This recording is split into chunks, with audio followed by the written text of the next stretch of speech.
നമസ്കാരം. മലയാളി വാർത്ത ഇൻസൈഡിലേക്ക് സ്വാഗതം. വിദേശത്ത് ജോലി ചെയ്ത പണം കൊണ്ട് നാട്ടിൽ ഒരു സ്ഥലം വാങ്ങി വീട് വയ്ക്കുന്നു. വലിയ സ്വപ്നങ്ങളോടെ ജീവിതം തുടങ്ങുന്നു. എന്നാൽ കോവിഡ് കാലം എല്ലാം തകർത്തെറിഞ്ഞു. വലിയ തുകയാണ് വീടിനു വേണ്ടി കടമെടുത്തത്. കടം വീട്ടാൻ കഴിയുന്നില്ല. അതിനിടയിൽ കുടുംബം തകർത്തുകൊണ്ടുള്ള അസുഖം. ഭാര്യയുടെ ചികിത്സ നടത്താൻ 21 ദിവസം കൂടുമ്പോൾ 2.25 ലക്ഷം രൂപ വേണം. എന്ത് ചെയ്യണമെന്നറിയാതെ നട്ടം തിരിഞ്ഞു ബെന്നി എന്ന ആ യുവാവ്. ഒരു വശത്ത് ജപ്തി നടപടികൾ, മറുവശത്ത് ഭാര്യയുടെ ചികിത്സാ ചെലവ്. കേരളത്തിലിപ്പോൾ വീടുകളൊന്നും അത്ര പെട്ടെന്ന് വിറ്റുപോകില്ല. ഇനി വിൽപ്പനയ്ക്കായി വയ്ക്കുന്ന വീടുകളുടെ അവസ്ഥയോ? പകുതി വില പോലും തരാൻ ആരും തയ്യാറാവില്ല. ബാങ്കുകൾ ഒരു മനസ്സാക്ഷിയുമില്ലാതെ ജപ്തി നടപടികളുമായി മുന്നോട്ടു പോകും. എന്ത് ചെയ്യണമെന്നറിയാതെ ബെന്നി എന്ന മനുഷ്യൻ ഒരു ഉപായം കണ്ടെത്തി. 1500 രൂപയുടെ കൂപ്പൺ എടുത്താൽ സമ്മാനമായി 3300 സ്ക്വയർ ഫീറ്റ് വീടും 26 സെന്റ് സ്ഥലവും ബെന്നി വാഗ്ദാനം ചെയ്തു. ഒന്നും രണ്ടുമല്ല, 9000 കൂപ്പൺ വിറ്റു. ഈ കൂപ്പൺ വിൽക്കുന്നതൊക്കെ മാധ്യമങ്ങളിലൂടെ ബെന്നി പ്രസിദ്ധപ്പെടുത്തിയിരുന്നു. ഒപ്പം സമൂഹ മാധ്യമങ്ങളിലും ഇത് സംബന്ധിച്ച വിവരങ്ങൾ പങ്കുവച്ചു. നിയമത്തിൻ്റെ നൂലാമാലകളെക്കുറിച്ച് അത്ര പിടിയുണ്ടായിരുന്നില്ല ബെന്നിക്ക്. എന്നാൽ എല്ലാറ്റിനുമൊടുവിൽ വീട് ഒരാൾക്ക് കൊടുക്കാൻ തുടങ്ങുന്നതിന് തൊട്ടു മുൻപ് ലോട്ടറി വകുപ്പിൻ്റെ ഒരു പരാതി പോലീസ് സ്റ്റേഷനിൽ. കേളകം പഞ്ചായത്ത് അടയ്ക്കാത്തോട് കാട്ടുപാലം വീട്ടിൽ ബെന്നി തോമസാണ് തൻ്റെ വീടും സ്ഥലവും വാഹനങ്ങളുമൊക്കെ ഇതുപോലെ കൂപ്പൺ വഴി വിൽപ്പനയ്ക്ക് വെച്ചത്. ശനിയാഴ്ചയായിരുന്നു നറുക്കെടുപ്പിനുള്ള തീയതി നിശ്ചയിച്ചത്. എന്നാൽ അതിന് തൊട്ടു മുൻപ് പോലീസ് എത്തി. ബെന്നിക്കെതിരെ കേസെടുത്തു. ബാക്കിയുണ്ടായിരുന്ന കൂപ്പൺ പിടിച്ചെടുത്തു. ഒടുവിൽ ഇന്ന് രാവിലെ ബെന്നിയെ പോലീസ് അറസ്റ്റ് ചെയ്തു. നറുക്കെടുപ്പിന് കൂപ്പൺ വിൽപ്പന തുടങ്ങിയപ്പോൾ സംഭവത്തെക്കുറിച്ച് പോലീസ് അന്വേഷണമൊക്കെ നടത്തിയതാണ്. എന്നാൽ നറുക്കെടുപ്പുമായി മുന്നോട്ടു പോകുന്നതിൽ തടസ്സമില്ല എന്ന് പോലീസ് തന്നെ ബെന്നിയെ അറിയിച്ചിരുന്നു. പിന്നീട് ലോട്ടറി വകുപ്പിൻ്റെ പരാതിയെ തുടർന്നാണ് ഇപ്പോൾ ബെന്നിക്കെതിരെ അറസ്റ്റ് നടപടികളുമായി പോലീസ് മുന്നോട്ട് പോകുന്നത്. സൗദിയിൽ ഡ്രൈവറായി ജോലി ചെയ്യുകയായിരുന്ന ബെന്നി നാട്ടിലൊരു വീട് വയ്ക്കാൻ ഏറെ ആഗ്രഹിച്ചു. സൗദിയിലെ റിയാദിൽ 35 വർഷം ജോലിയെടുത്തു. അങ്ങനെ സമ്പാദിച്ച പണം കൊണ്ട് അടയ്ക്കാത്തോട് ഇത്തിരി സ്ഥലം വാങ്ങി. 26 സെന്റ് സ്ഥലം. മറ്റ് രാജ്യങ്ങളിൽ നിന്നുള്ള മാധ്യമ പ്രസിദ്ധീകരണങ്ങൾ വിതരണം ചെയ്യുന്ന അൽബത്താനിയ കമ്പനിയിൽ പിന്നീട് ജോലിക്ക് ചേർന്നു. 2016 റിയാദിൽ സ്വന്തം സംരംഭമായ ഒരു സ്പെയർ പാർട്സ് കട. നാട്ടിൽ കുറച്ച് കൃഷിയൊക്കെ തുടങ്ങി. വീടിൻ്റെ ചെലവ് 55 ലക്ഷം രൂപ ബാങ്കിൽ നിന്ന് വായ്പയെടുത്തു. വിദേശത്തെ വരുമാനം കൊണ്ട് അടച്ചു തീർക്കാമെന്നായിരുന്നു ബെന്നി കരുതിയത്. പക്ഷെ അപ്പോഴേക്കും കോവിഡ് വന്നു. ലോക്ക്ഡൗൺ, വായ്പാ തിരിച്ചടവ് മുടങ്ങി.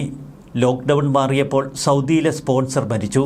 പകരം മകൻ സ്പോൺസറായി വന്നു. ഒരുവിധം കാര്യങ്ങളൊക്കെ ശരിയാകുന്നു എന്ന തോന്നൽ. എന്നാൽ സ്പോൺസറെ കാണാതായി എന്ന വാർത്ത. സ്പോൺസറെ കണ്ടെത്താൻ കഴിയുന്നില്ല. വിസ പുതുക്കാനും കഴിയുന്നില്ല. ഒടുവിൽ കട പൂട്ടേണ്ടി വന്നു. ഇതിനിടയിൽ ഭാര്യയ്ക്ക് ക്യാൻസർ രോഗം. ക്യാൻസർ രോഗം പിടിപെട്ടാൽ കുടുംബം വെളുക്കുമെന്ന സ്ഥിതിയാണ് കേരളത്തിലും ലോകത്തുമിപ്പോൾ. കാരണം അത്രയധികം തുകയാണ് ചികിത്സാ ചെലവിനായി ആളുകൾ ചിലവിടേണ്ടി വരുന്നത്. 21 ദിവസം കൂടുമ്പോൾ 2.25 ലക്ഷം രൂപ വേണം. വീടും സ്ഥലവും വിറ്റ് ചികിത്സയ്ക്കുള്ള പണം കണ്ടെത്താം, ബാങ്കിൻ്റെ കുടിശ്ശിക തീർക്കാം എന്നൊക്കെ ബെന്നി കരുതി. നാട്ടിൽ വീട് വിൽപ്പനയ്ക്ക് വെച്ചു. പക്ഷെ ആർക്കും വേണ്ട. ഒടുവിൽ അറ്റകൈ പ്രയോഗമായി കൂപ്പൺ അടിച്ച് വിൽക്കാം എന്ന് തീരുമാനിച്ചു. അങ്ങനെ കൂപ്പൺ വിൽപ്പനയിലൂടെ നറുക്കെടുപ്പ് നടത്തി വീട് നൽകാം എന്ന വ്യവസ്ഥ. 1ാം സമ്മാനം വീടും സ്ഥലവും, 2ാം സമ്മാനം യൂസ്ഡ് താർ കാർ, 3ാം സമ്മാനം യൂസ്ഡ് മാരുതി സെലോറിയോ, 4ാം സമ്മാനം പുതിയ എൻഫീൽഡ് ബുള്ളറ്റ്. ഇതിനിടയിൽ വീടും സ്ഥലവും ഒക്കെ വിൽപ്പന നടത്താനുള്ള ശ്രമവും ബെന്നി തുടർന്നു. ഏതെങ്കിലും വിധത്തിൽ വിൽപ്പന നടത്തി പണം കയ്യിൽ കിട്ടിയാൽ കൂപ്പൺ എടുത്തവർക്ക് പണം അങ്ങ് തിരിച്ചു കൊടുത്തേക്കാം. എന്നാൽ ഇതിനിടയിൽ വിൽപ്പനയൊന്നും നടന്നില്ല. ഏകമകളുടെ പഠനത്തിനും പണം കണ്ടെത്തണം. ഇതല്ലാതെ തനിക്ക് മുന്നിൽ ഒരു വഴിയും ഉണ്ടായിരുന്നില്ല എന്ന് ബെന്നി പറയുന്നു. എന്നാൽ അപ്രതീക്ഷിതമായി ലോട്ടറി വകുപ്പ് നേരെ പോലീസിനൊരു പരാതി നൽകുന്നു. ലോട്ടറി നിയമങ്ങളുടെ ലംഘനമാണത്രേ ഈ കൂപ്പൺ വിൽപ്പന. കഴിഞ്ഞ മാർച്ചിലാണ് ബെന്നി കൂപ്പൺ വിൽപ്പന ആരംഭിച്ചത്. ഇതുവരെ ഇവർക്കെന്താ മിണ്ടാട്ടം മുട്ടി നിന്നത്?